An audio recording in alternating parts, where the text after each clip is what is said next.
하나님의 말씀은 이라는 제목으로 함께 말씀을 나누고자 합니다. 시편에는 하나님의 말씀을, 율법을 찬양하는 시가 있습니다. 대표적으로 시편 1편, 그리고 가장 많은 절수를 가지고 있는 시편 119편, 그리고 우리가 함께 보는 시편 19편의 말씀이 있습니다. 오늘의 말씀 7절부터 10절까지 보면 시가 매우 아름답게 운율을 맞추어서 쓰여지고 있음을 보게 됩니다. 얼마나 주의 말씀, 하나님의 말씀을 사랑하고 있는지를 잘 보여주고 있는 구절들입니다. 시는 하나님의 말씀을 매우 아름답게 표현하고 있습니다. 그런데 정말 하나님의 말씀, 율법이 아름답기만 한 것일까요? 하나님의 말씀이 십계명을 보더라도 참으로 딱딱하기 그지없습니다. 하라, 하지 말라, 윤리적인 교훈들이 담겨 있습니다. 여러분 구약성경 읽으실 때 내육이 어떻게 읽으십니까? 어떻게 읽으시나요? 보통 생각 없이 그냥 건너뛰어서 읽지 않으신가요? 제사나 절기나 정결과 같은 조항들이 기록되어 있습니다. 또 어떠합니까? 이스라엘의 역사도 담겨 있고 사람들의 서사도 담겨 있습니다. 한 사람의 이야기, 한 시족의 이야기, 또 이집트로부터 탈출하는 출애굽의 이야기도 담겨 있습니다.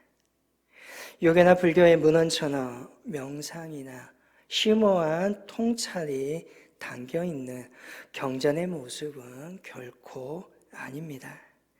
그럼에도 불구하고 하나님의 말씀을 즐거워하며 이를 암송합니다. 어찌 보면 이것이 바로 주의 말씀이 가지고 있는 힘이 아닐지 생각해 봅니다. 하나님의 말씀이 강제적으로 규정하여 우리의 영혼을 부자유롭게 구속하는 것 같아 보이지만 이 규제, 이 윤리, 이 교훈이 오히려 우리의 영혼을 자유롭게 합니다. 주의 말씀을, 이 율법을 기차, 레일과 같다라고 말할 수 있을 것입니다. 일정한 틀로만 다녀야 합니다. 다른 곳으로 갈 수 없습니다. 분명 답답하게 보일 수 있습니다. 그러나 기차는 이 레일 위에서 목적지를 향하여 가장 빠르게 달릴 수 있습니다. 뿐만 아니라 가장 안전하게 목적지를 향하여 달립니다. 흔들림이 없기에 자동차를 타듯이 안전벨트를 매지 않아도 됩니다. 하나님의 말씀은 단순한 율법의 모음이 아니라는 것입니다. 분명히 그것을 쓰신 분이 있습니다. 그리고 성경은 그것을, 그 쓰신 분은 하나님이다라고 말씀하십니다. 분명 율법은 딱딱합니다. 분명 율법은 고지식하게 보입니다. 그러나 그 안에는 우리를 향한 어쩔 줄 모르는 사랑을 담으신 하나님이 계시다는 것입니다. 훈계를 읽으며, 때로는 훈계를 지키며, 때로는 훈계 너머에 있는 우리를 사랑하시는 그 하나님을 볼 수 있어야 한다는 것이죠.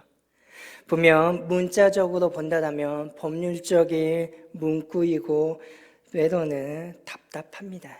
그러나 그 성경을, 그 말씀을 우리의 영혼으로 읽어간다면 그것은 사랑입니다. 그래서 즐거움으로 읽고 순종하고 암송하는 것입니다. 말씀을 즐거워할 수 있는 저와 여러분이 되시기를 바랍니다. 이제는 단순한 문자가 아니라 우리의 영혼으로, 우리의 마음으로 읽을 수 있으시기를 바랍니다. 성경 너머에, 그 율법 너머에 계시는 그 사랑, 그 사랑을 우리에게 베풀고자 하시는 그 하나님을 바라볼 수 있기를 바랍니다. 그러한 점에서 보면 우리 개신교는 매우 말씀을 중요시 여기는 종파입니다. 종교개혁을 할 때 개신교는 정말 많은 종교적인 의례들을 버리고 나왔습니다. 물론 세례나 성찬은 살아남았지만 가톨릭의 무게에 비하면 정말 너무나도 가볍고 깃털 같습니다. 그런데 강력한 힘을 얻게 되었으니 그것은 바로 말씀, 곧 설교입니다. 설교는 성서를 풀어서 그 시대를 향한 하나님의 말씀을 선포하는 행위입니다. 그래서 이것이 단순히 사람의 말이 아니라 계속해서 이 땅에 선포되는 하나님의 말씀이다라고 하는 것입니다. 교회의 정의 중에 하나는 단순히 교우들의 모임이거나 사자가 있는 것이 교회가 아니라 하나님의 말씀이 선포되는 것이 교회다라고 정의합니다. 오늘 우리가 드리는 개신교의 예배는 설교가 매우 중요합니다. 그렇기 때문에 새벽 기도회라고 하면서도 말씀을 나누고 교회당 밖에서 예배를 드릴 때도 우리는 말씀이 선포됩니다. 오늘 개신교의 하나님 말씀에 대한 사랑은 어떻게 보면 오늘 시편의 이 시인의 찬양 못지 않을 정도로 사랑합니다. 오늘 7절에서 10절까지를 보면 율법에 대해 매우 아름답게 찬양하고 있습니다. 여호와의 율법은 완전하여 영혼을 소생시킨다라고 쓰여 있습니다. 여기에서 율법은 토라, 고 모세의 오경이지요. 이 율법은 완전합니다. 이 율법은 흠이 없습니다. 문맥적으로 보면 완전한 치료제라고 말하는 것이 더 나을 것 같습니다. 헬러어로 우리의 영혼을 푸시케라고 합니다. 이 푸시케의 원래 뜻은 나비입니다. 우리의 영혼이 나비처럼 하늘거리는 것입니다. 자유롭게 하늘을 날아오르지만 불안합니다. 또 미약합니다. 그런데 그 미약하고 그 약한 또 그 불안한 영혼을 붙잡는 것이 바로 하나님의 말씀이라는 것입니다. 말씀이 영혼을 소생케 합니다. 그것은 우리의 생명을 살리고 강하게 하며 번성케 한다는 것입니다. 저와 여러분의 생명을 살리는 것이 무엇입니까? 저와 여러분을 강하게 하는 것이 무엇입니까? 소생시키는 것이 무엇입니까? 바로 하나님의 말씀이라는 것입니다. 하나님의 말씀, 구약과 신약, 저와 여러분의 영혼과 몸을 살리는 약이라는 것입니다. 또한 여호와의 증거는 확실하여 우둔한 자를 지혜롭게 한다고 되어 있습니다. 율법을 증거라고 부릅니다. 확실하다는 것입니다. 확실하기 때문에 우둔한 사람을 지혜롭게 만듭니다. 지혜가 무엇입니까? 선악을 분별하게 하는 능력입니다. 옳고 그름을 밝히고 사태의 진실을 파악할 수 있는 능력입니다. 그렇게 오늘 우리가 말씀을 읽고 듣고 그에 따라 행동할 때 오늘 우리의 삶은 지혜로워진다는 것입니다. 그런데 만약 우리가 여전히 어리석고 우둔하다면 무엇이 문제인 것일까요?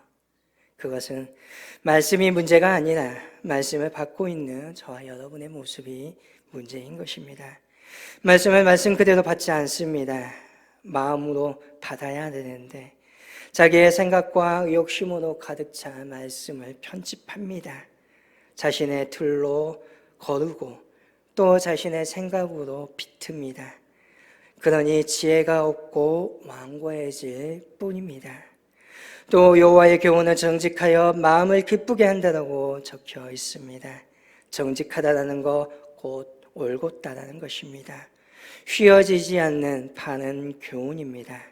분명 교훈이나 윤리, 딱딱하고 부자유할 것 같은데 그렇지 않습니다. 오히려 그것이 우리를 유능하게 만들고 그것이 우리를 더 자유롭게 한다는 것입니다. 처음에 시작하는 것, 그것은 분명 불편할 것입니다. 처음에 시작하고 말씀을 붙드는 것, 분명 우리의 심령에 어려움을 토하게 할 것입니다. 제가 드럼 레슨을 받았을 때 지금부터 한 20년 전 일입니다. 저의 레슨을 가르쳐 주셨던 선생님이 결코 저에게 포기하지 않았던 것이 있습니다. 그것은 기초 틀을 잡아주는 것입니다. 제가 한 5년 정도 드럼을 치다가 레슨을 받았습니다. 잘못된 점, 안 좋은 습관들이 있었지요. 그리고 저는 이 정도 하면 될 거라고 생각을 했습니다. 그러나 선생님, 스승님이 보시기에는 그것이 아니었던 겁니다. 제가 좀 더 실력이 늘고 좀 더 자유롭고 제가 원하는 연주를 할 수 있게끔 저는 스승님으로부터 무려 6개월 동안 기초만 배웠습니다. 기초라는 건 고무판만 두들겼습니다. 드럼 세트에 앉아본 기억이 없습니다.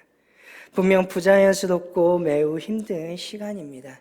그럼에도 불구하고 그 시간을 지났을 때에 저는 그 이후로 제가 원하는 결과 자유로운 연주를 얻게 됩니다. 우리의 신앙생활 역시 마찬가지입니다. 주의 말씀은, 주의 율법은 분명히 우리를 힘들게 합니다. 우리를 불편하게 합니다. 우리를 어렵게 합니다. 그러나 그 단계를 넘어갔을 때 유연함 속에서 나오는 자유함이 있고 그 자유함 너머에는 기쁨이 있다는 것입니다. 기쁨이 없으면 세상에 그 어떤 일도 할 수 없습니다. 말씀을 읽을 때에 우리 안에서는 자유로움과 기쁨이 샘솟아야 합니다. 그 바른 길로 나아갈 때에 느끼는 기쁨이 저와 여러분에게는 있어야 한다는 것입니다. 또 여호와의 계명을 순결하여 눈을 밝게 하신다라고 되어 있습니다. 계명은 순결합니다. 그 말은 단순하고 깨끗하다는 것입니다. 하나님의 말씀은 단순합니다. 하나님의 말씀이 보여주고 있는 것은 하나님의 사랑과 절대적인 선을 보여주고 있습니다.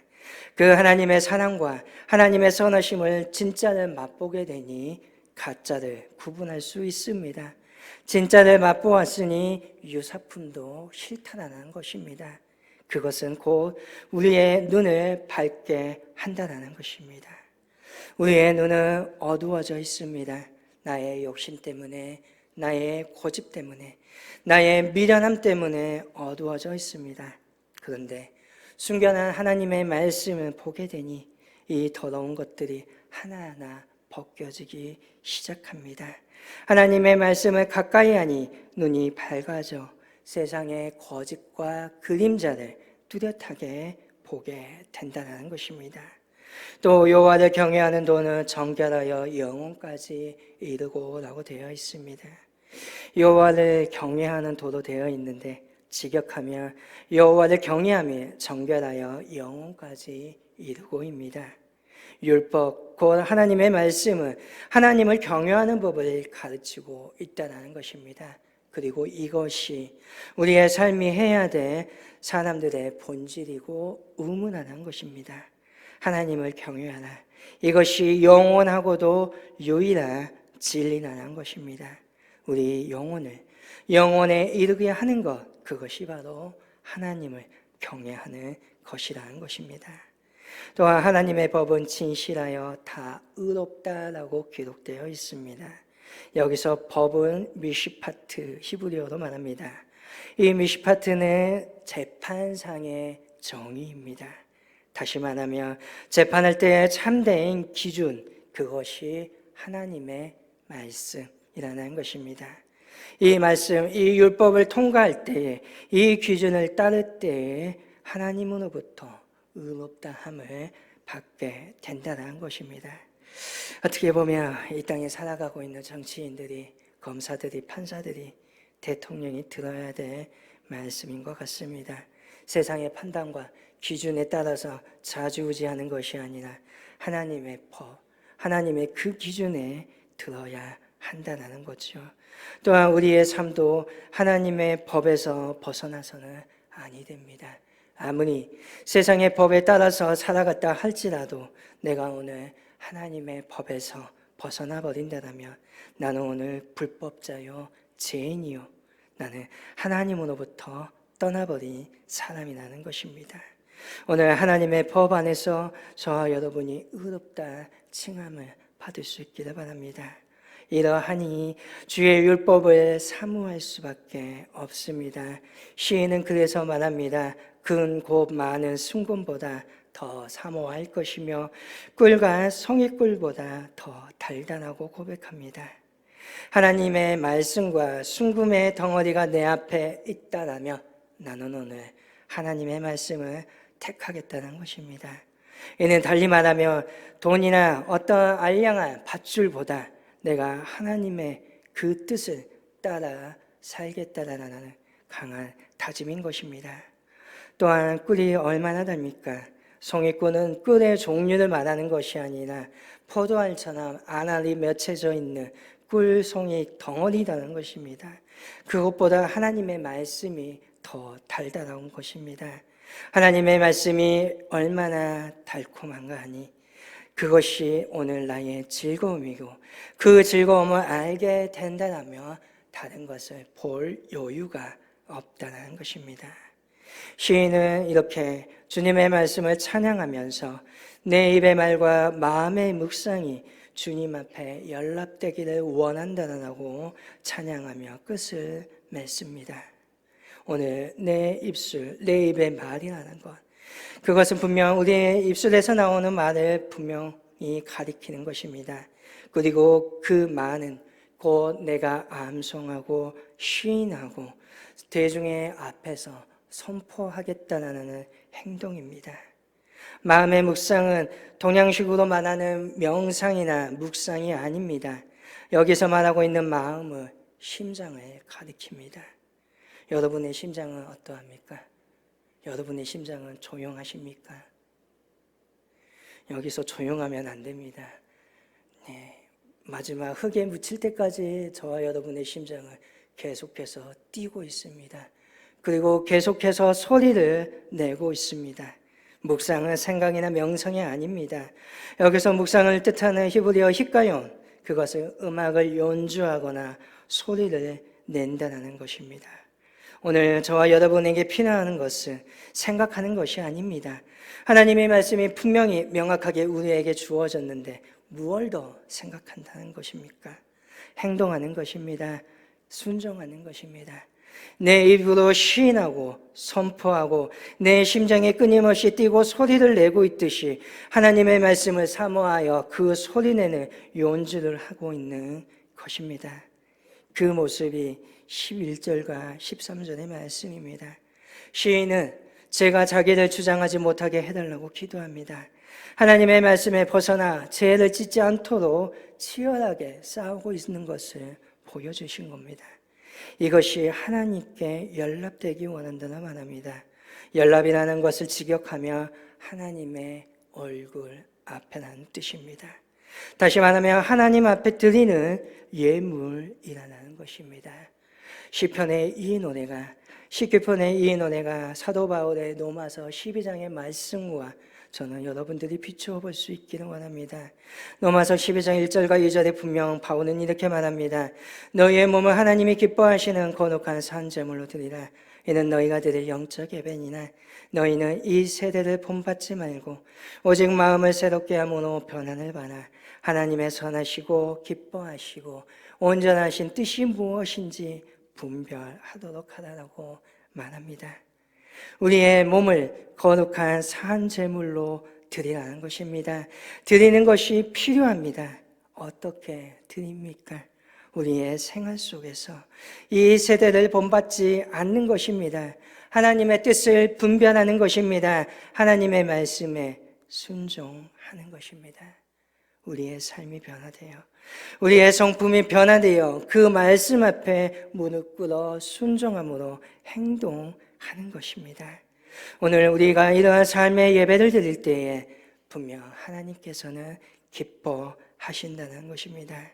하나님께서 오늘 저와 여러분에게 원하시는 것이 무엇일까요? 그것은 저와 여러분의 심장의 노래입니다. 심장의 그 노래를 듣기 원하십니다. 끊임없이 뛰며 소리를 내며 그 말씀에 하나님의 열정에 고동치는 그 소리를 듣기를 원하십니다. 힘차면서도 쉬지 않는 순종의 그 소리를 오늘 주님께서는 원하십니다. 오늘 주의 그 말씀을 듣고 오늘 우리가 시인하며 소리낼 수 있기를 원합니다. 오늘 저와 여러분이 반석 위에 집을 짓는 바로 그러한 사람들이 되시기를 바랍니다. 주의 말씀에 순종함으로, 주의 말씀에 놀라운 그 은혜를 사모함을 넘어 순종함에 행동함으로 주님께서 원하시는 그 노래의 소리를 들을 수 있는 믿음의 저와 여러분이 될 수 있기를 주님의 이름으로 간절히 소망합니다.